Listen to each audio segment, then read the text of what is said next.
Ռուսաստանը դուրս է բերում իր զորքերը Սիրիայի հյուսիս-արևելքում գտնվող Քամիշլիի օդանավակայանից, նվազեցնելով իր ներկայությունն այն տարածաշրջանում, որտեղ Դամասկոսի կառավարությունը փորձում է վերահսկողությունը վերցնել քրդական ուժերից։ Ռուսական ստորաբաժանումները տեղակայված են Քամիշլիի օդանավակայանում դեռ 2019 թվականից։ Ակնկալվում է, որ որոշ ստորաբաժանումներ կվերատեղակայվեն Սիրիայի արևմուտքում գտնվող Մեյմիմ ավիաբազայում, իսկ մյուսները կվերադառնան Ռուսաստան։ Ռուսաստանի պաշտպանության նախարարությունը դեռևս պաշտոնական մեկնաբանություն չի արել այս հարցի վերաբերյալ։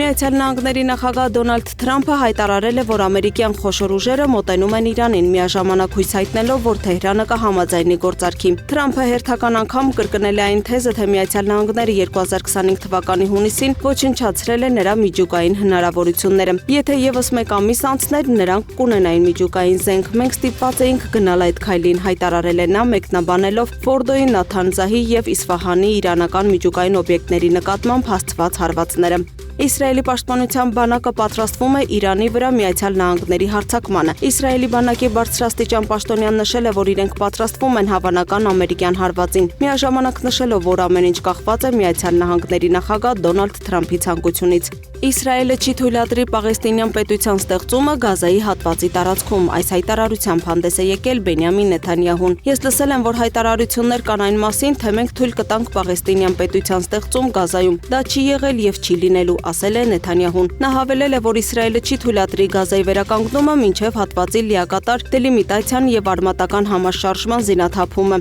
Նաեւ չի հանդուրժի թուրք եւ կատարյան զինծառայողների ներկայությունը անկլավում։ Նրա խոսքով Իսրայելը կպահպանի անվտանգության վերահսկողությունը ամբողջ տարածքի նկատմամբ Հորդանան գետից մինչև Միջերկրական ծով։ Դա վերաբերում է նաեւ Գազայի հատվածին։ Դոնալդ Թրամփը հայտարարել է, որ Հարավային Կորեայից ապրանքների մաքսատուրքերը 15%-ից կբարձրացնի 25%-ի, քանի որ այդ երկրի օրենսդիր մարմինը դեռ չի հաստատել անցյալ տարի հայտարարած շրջանակային առևտրային համաձայնագիրը։ Միացյալ Նահանգների նախագահը մաքսատուրքերը սահմանել էր, հայտարարելով երկրում տնտեսական արտակարգ դրություն եւ շրջանցելով կոնգրեսը։ Կորեայի նախագահի վարչակազմն արձագանքել է Թրամփի սպառնալիքներին, վերահաստատելով իր հանձնառությունն անցյալ տարվա համաձայնագրին։ Ըստ գործարքի Հարավային Կորեան պարտավորվել է մի քանի տարվա ընթացքում 350 միլիարդ դոլար ներդնել Միացյալ Նահանգների տնտեսությունում։ Սեուլը նաև խոստացել է Վաշինգտոնից գնել 100 միլիարդ դոլարի էներգետիկ ռեսուրսներ։